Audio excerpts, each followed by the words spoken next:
Hey, welcome back, folks. Toaster here once again. I've got something rather than an ace tanker today. We've got some footage from my project here in Roseburg, Oregon. It's for VT West.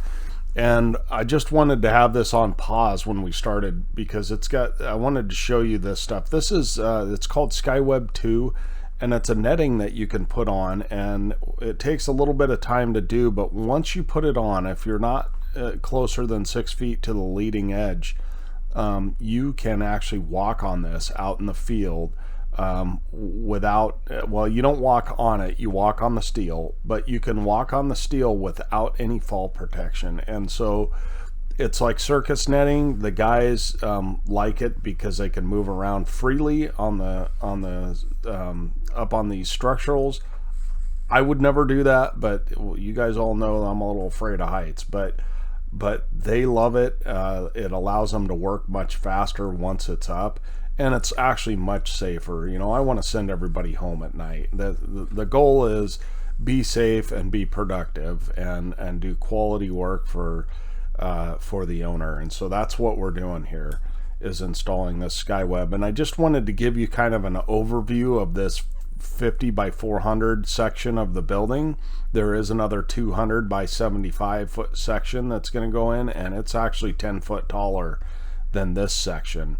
So this is, like I said, about 18 feet above the ground.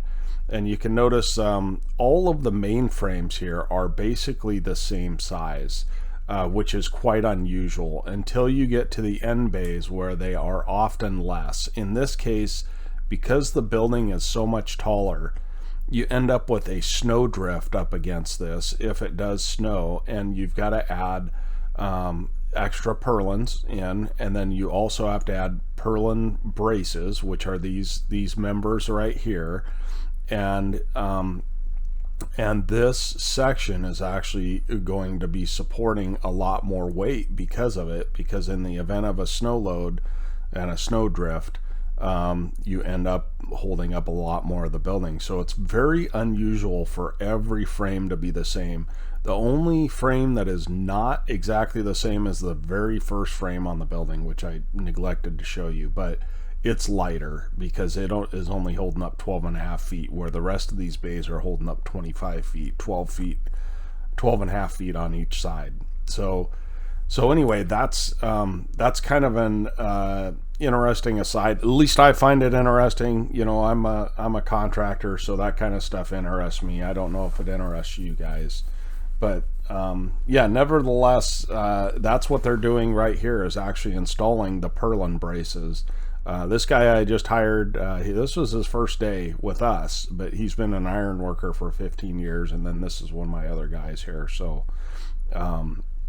So anyway, as you can see, we've done quite a bit of work in 3 weeks, and the owner is pretty pleased with it, as am I. I'm pleased with our progress. Things are going great on the job, knock on wood, and hopefully we can show you some more footage here that will give you a better overview of the project.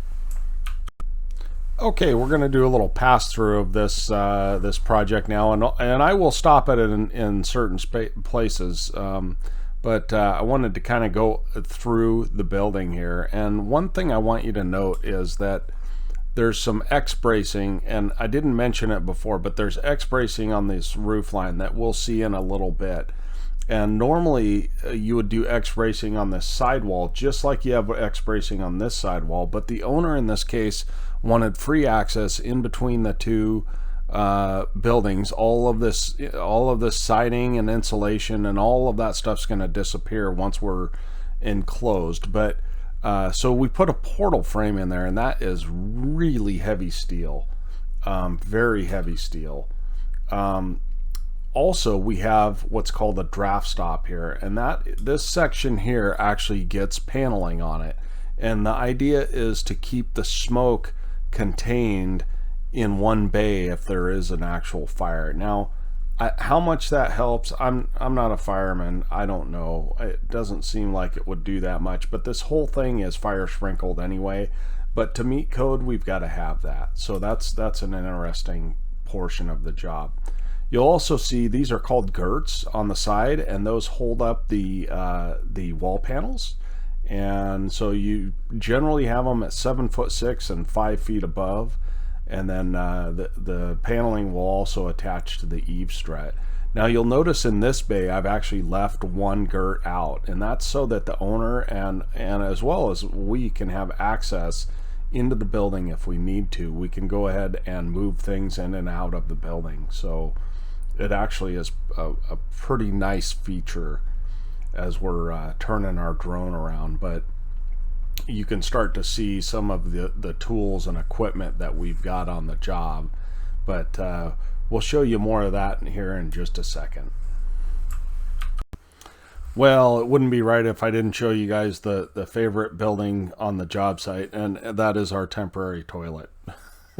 I'm just kidding, but we do need a place for the gentlemen to relieve themselves, and so this gets cleaned weekly. I actually have 2 on the job site because of the size of the job site, and but I wanted to show you really the amount of material on the site. Unfortunately, in reviewing my footage, I kind of went fast through stuff, so I might have to pause things. But these are the roof panels, and they are galvanized because the roof on these buildings, the slope is so low you don't see it, and galvanized is an economical way to go. Whereas the wall panels are, it might be kind of hard to tell because some of these have cover sheets, but they are actually painted, and they're as close to match as we can possibly get, as I'm going Speedy Gonzalez here, as close as we can get to the existing building. Now you can see there's more bundles of roof panels. There's some, looks like angles, and yeah, I guess that's angles. I don't know what's in these boxes, to be honest with you. We've got some rebar on the site.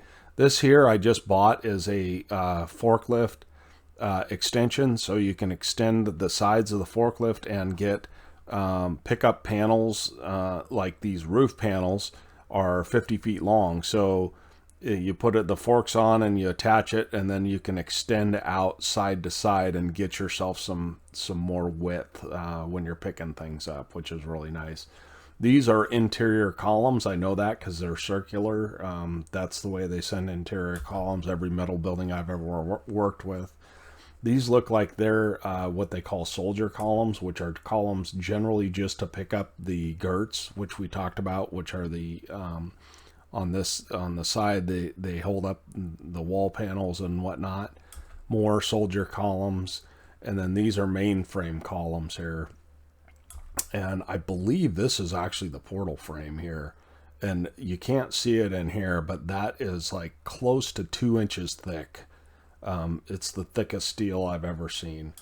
And so in this area here, we've got roof beams, and you can see they're shaped a little funny. That's all engineered and designed to fit what our needs for our building and our area, and the codes and loads that are required in Roseburg, Oregon. So, and of course we've got looks like some more purlins and more eave struts and more boxes of stuff that I don't know what it is. More panels, more girts, more purlins, and looks like maybe some trim there. All of as I'm almost running into a tree. And then we've also got our drainage system, right, that we've got to install. And here is the rest of the drainage system. I'll explain that in a minute. But here also we have our rebar that goes on the other side in that 15,000 square foot section. And that's extremely heavy. I bet that's 50,000 pounds of rebar or close to it. So yeah.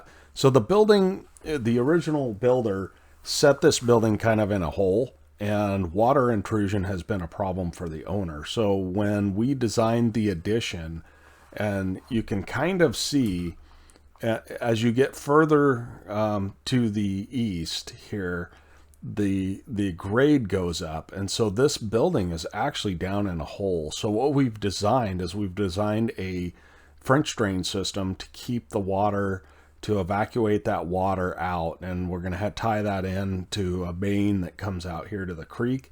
And we've also got rain drain systems that we've got to install. Now, on your typical rain drain system, you don't really need that big a pipe. But the problem is this section here is 75 feet.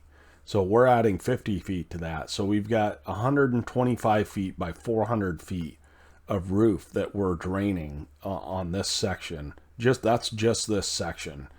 So that ends up being 50,000 square feet of roof. That's over an acre of roof. So you've really got to have a lot of water evacuation in order to get rid of all of that water. So that's why the pipe is so big there.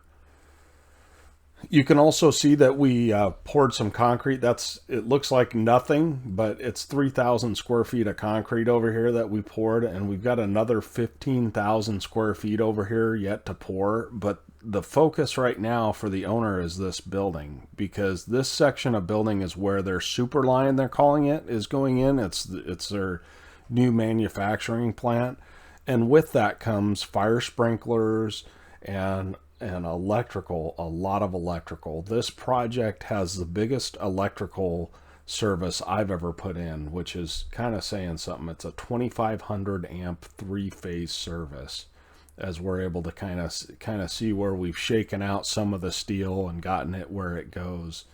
Yeah, that is a huge service. So anyways, that's kind of what I wanted to show you guys. If you have questions or concerns or just want to talk about construction, it is my passion, guys. So feel free to ask any question you'd like. I'd love to hear from you. I hope you guys enjoyed this, and I will catch you guys on the next one. Tonester out.